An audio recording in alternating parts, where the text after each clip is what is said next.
राधा वल्लभ सिंह। श्री हरिवंश महाराज जी, आपके चरणों में कोटि कोटि प्रणाम। महाराज जी, इनका प्रश्न तो लंबा चौड़ा है। इसमें कहना चाह रहे हैं कि इनके पिताजी अत्यधिक तामसिक और जिद्दी स्वभाव के व्यक्ति हैं। अभी महाराज जी पहले तो तामसिक थे, फिर क्या पीछे कुछ एक्सीडेंट हुआ, अभी वो बेड पे आ गए, अभी वो अपनी तामसिक खान पान नहीं छोड़ रहे और ना ही बात मानते हैं, गाली देते हैं, गलोच करते हैं, जो भी है। ये देखकर इनको गुस्सा आता है और गुस्से से कुछ खरी खोटी सुना देते हैं, फिर पश्चाताप होता है कि मैंने ऐसा क्यों किया, मेरी भक्ति का नाश हो रहा है। महाराज जी, अभी इनका क्या कर्तव्य है? हाँ, इनका कर्तव्य है, बिल्कुल उनको प्रभु की तरह मानो। वो जैसे भी बर्ताव करें उस पर आपको नहीं देखना, आपका क्या कर्तव्य है ये आपको देखना है। जैसे आप चरण दबा रहे हो और वो आपको गाली बक रहे हैं, आपको बिल्कुल चुपचाप, आपके सारे कर्म बंधन नष्ट हो जाएंगे। आप बस अंदर से धैर्यवान बने रहिए।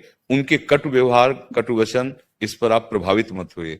इस समय आपकी परीक्षा का समय है। आज अगर आप अंतिम सेवा कर ले गए उनकी, तो ऐसी यज्ञ हो गई जो अश्वमेध यज्ञ, राजसी यज्ञ से भी बढ़कर है। माता पिता भगवान का स्वरूप है। हाँ, उनका रुद्र व्यवहार है, रुद्र व्यवहार है, प्रतिकूल व्यवहार है। चार लोग उनसे मिलने जो आएंगे तो तुम्हारी निंदा करेंगे। तुम चाहे जितनी सेवा करो, तुम्हारी निंदा करेंगे, ये ऐसा, ये ऐसा, ये ऐसा, ऐसा करेंगे, वैसा। आपको कुछ नहीं सुनना। आपको बिल्कुल वैसे अगर निर्वाह कर ले गए तो वो और आप दोनों के बीच में एक ईश्वरी शक्ति है, वो आपको देख रही, वो निहाल कर देगी। वो भले अपनी संपत्ति किसी को दे भी दे तो भी हाथ नहीं उठाना। वो जो संपत्ति देगा उसमें तुम निहाल हो जाओगे। वो कहां से देता है? वो अनेक ब्रह्मांडों की रचना किसी के सहयोग से की है क्या? अपने आप से, अपने आप में की। वो कब कैसे कृपा कर देगा। हमारी तो प्रार्थना यही हाथ जोड़कर कि आपको बस ऐसे सेवा करनी, अपने कर्तव्य की तरफ देकर, उनकी तरफ नहीं। देखो, सेवा का स्वरूप यही होता है, आम शून्य जीवन। सेवा तभी सफल होती है। गुरुपद पंकज सेवा, तीसरी भक्ति अमान, मान रहित होकर सेवा करना। अब हम क्या करते हैं? सेवा तो करते हैं, पर हम उनका कर्तव्य देखते हैं कि इतनी सेवा करने पर इनका कर्तव्य क्या होता है। कम से कम ठीक से तो चलो, जो हम तुम्हें अच्छा खवाएं पिया उसे तो खा पी लो, मनमानी मत करो। ऐसा नहीं होगा, वो आपके प्रतिकूल चलेंगे। और अगर आप जीत गए तो निहाल हो जाओगे। बात पकड़ लो, ठाकुर जी हैं उनके हृदय मंदिर में, वो गाली भी बक सकते हैं। एक बार बड़ा प्रसंग है, पर उसे हम सारांश में बता रहे हैं। भगवान बृहस्पति जी के बड़े भाई संवर्त ऋषि बड़े सिद्ध महापुरुष थे। तो मरुत जी ने यज्ञ ठानी, 100 यज्ञ, और जो 100 यज्ञ कर ले पूर्ण, वो देवराज इंद्र की पदवी का अधिकारी हो जाता है। देवराज इंद्र बड़े परेशान हुए, तो उन्होंने बड़ी चतुरता करके वशिष्ठ जी जो उनके कुल गुरु थे, उन्हीं को निमंत्रण किया यज्ञ के लिए कि आप हमारी यज्ञ कराइए। अब उनके आगे समस्या हो गई। मरुत जी ने वर्ण किया था, देवराज इंद्र ने आकर आज्ञा कर रहे हैं। तो मनुष्य से सर्वश्रेष्ठ देवता, देवताओं में श्रेष्ठ देवराज, तो वशिष्ठ जी ने इस कारण उनकी आज्ञा नहीं टाली। मरुत से साफ जवाब दे दिया कि अब हम तुम्हारी यज्ञ नहीं करा पाएंगे। अब वो बड़े उदास किए, अब किसके पास जाऊं? हमारे कुलगुरु तो वशिष्ठ जी जैसा आचार्य कहां मिलेगा। तो देवर्षि नारद जी आ गए। जब कोई धर्मात्मा संकट में होता है तो महात्मा का संग दे दिया जाता है। अब देवर्षि नारद जी से अपनी मन की बात पूरी रखी, तो उन्होंने कहा हम आपको बताएं, पूरा दैवी सिस्टम हिल जाएगा, ऐसे हम महात्मा का परिचय बता रहे हैं। काशी में इस समय वो नंग धड़ंग अवधूत रूप में रहते हैं, उनका नाम संवर्त ऋषि है। अगर उनको तुम रिझा लो, वो आचार्य बन जाए, तो कोई ऐसा दैवी शक्ति नहीं कि तुम्हारी यज्ञ में बाधा डाले। तो उन्होंने कहा पहचान कैसे होगी? बोले एक बार विश्वनाथ जी का दर्शन करने आते हैं 24 घंटे में, और वो 100 से विचलित होते हैं। तो एक तुम 100 रखना, और ऐसे रखना कि जहां तुम्हें कोई अवधूत नंग धड़ंग ऐसा विक्षिप्त पागल दिखाई दे तो 100 को सकला के मार्ग में कर देना, और जब पीछे हटने लगे तो समझ लेना वो संवर्त ऋषि हैं। ऐसा ही किया, और एक उन्मत्त भेष ऐसे महादेव जी के दर्शन के लिए जा रहे थे, जो 100 देखा पीछे हट गए, भागे। मरुद जी पीछे भागे, वो थूक रहे थे, कंकड़ पत्थर मार रहे थे, लघु शंका करके ऊपर उनके फेंक रहे थे। वो नारद जी ने पक्का कर दिया था, हिलना नहीं। भाई पीछे जब एकदम एकांत में गंगा किनारे पहुंचे तो उन्होंने कहा क्या चाहते हो? बोले मैं सब जान रहा हूँ, त्रिकालदर्शी हूँ, मुझे पता है तुम महाराज मरुत हो, यज्ञ का क्या चाहते हो?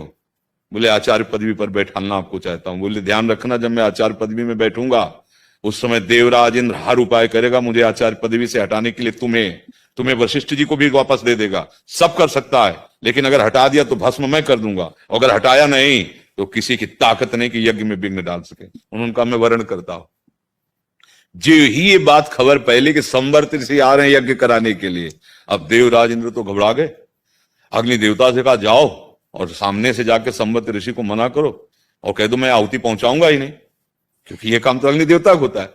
अग्निदेव जी ये सामने गए, उन्होंने कहा आपसे प्रार्थना है ऋषिवर, आप इनकी यज्ञ से हट जाएं, आचार्य पदवी से।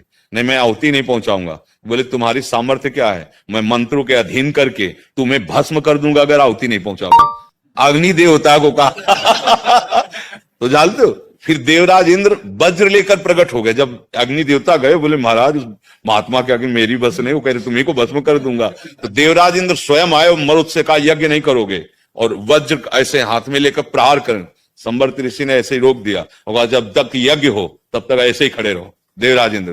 तब उन्होंने प्रार्थना की कि कब तक खड़ा रहूंगा, बहुत दर्द होगा हाथ में, इसलिए आप अपने यज्ञ करो।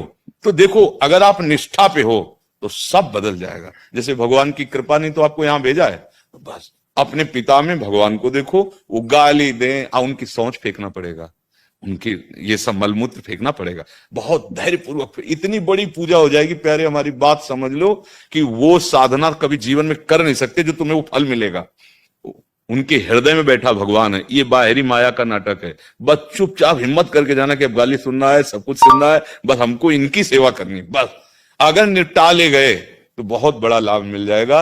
बड़ा मुश्किल होता है, क्योंकि जब हम सेवा करते हैं तन से, धन से, मन से, तो हमारे मन में एक बात होती है कि प्रशंसा तो होने। जब 4 रिश्तेदार आए तो कि हमारे जैसा बेटा कोई नहीं होगा, इतना तो है ना, और इतना की जगह वो निंदा कर रहे हैं। इन सारी चीजों से दिक्कत हुई नहीं है महाराज जी, मतलब 8 साल हो गए उनको इससे जूझते हुए। जी। जब हमारी माता श्री जो है तो अध्यात्म पे वो मुझे और मेरे भाई को वही लेकर आई बचपन से। जब उन्हें गाली देते ना तब नहीं, वो बहुत किसी वो लगती कुछ भी कुछ नहीं, अपने कर्तव्य को देखो, अपने कर्तव्य को बिल्कुल नहीं। है। माता श्री के लिए भी कुछ ना बोले उन्हें। अब वो मार तो सकते नहीं, नहीं, बिल्कुल। तो फिर चिंता क्या कर बड़े बड़े बोले ले तो क्या चला जाएगा। आप अपने कान बंद रखो और माता जी को समझा दो कि देखो स्थिति उनकी ऐसी है, और वो माँ है और वो उनकी अर्धांगिनी है, वो सहने में आपसे ज्यादा प्रवीण है, तभी आपको अध्यात्म की तरफ भेज सकती है। जो माँ सहनशील और विवेकवान होती है वही अपने पुत्र को अध्यात्म का मार्ग दिखाती है। अन्यथा तो माता पिता बालकें बुलावें, उदर भरे सोई जतन सिखावें। तुम कैसे पेट भर लो, कैसे विषय भोग लो, इतनी शिक्षा दी जाती है। तो धन्य है आपकी माँ को। आप ऐसा न सोचे कि वो माँ को गाली देते हैं तो हम फिर उनकी, नहीं नहीं, बिल्कुल नहीं। अवसर आया है, बढ़िया सेवा कर लो, भगवान ही है।